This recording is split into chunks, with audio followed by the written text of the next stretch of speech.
Jelang laga Sriwijaya FC vs PSMS Medan di Liga 2 Indonesia, Nil Maizar tetap incar kemenangan. Sriwijaya FC baru saja memastikan diri menjadi juara grup A Liga 2 Indonesia.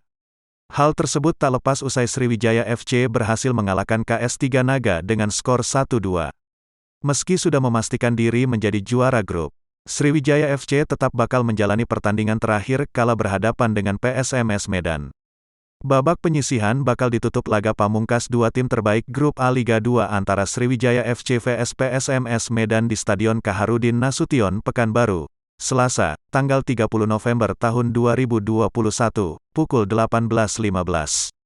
Sebagian masyarakat bola ada yang ingin melihat dua tim berkelas di grup A ini masih bisa memberikan suguhan permainan yang bisa menjadi hiburan menarik. Meskipun dari segi poin sudah tidak mempengaruhi lagi SFC yang mengandung 20 poin memastikan diri sebagai juara A dan PSMS Medan dengan 16 poin sebagai runner-up grup A dengan raihan poin penuh malam ini, Laskar Wongkito menambah menjadi 20 poin yang tidak mungkin dikejar rivalnya PSMS Medan.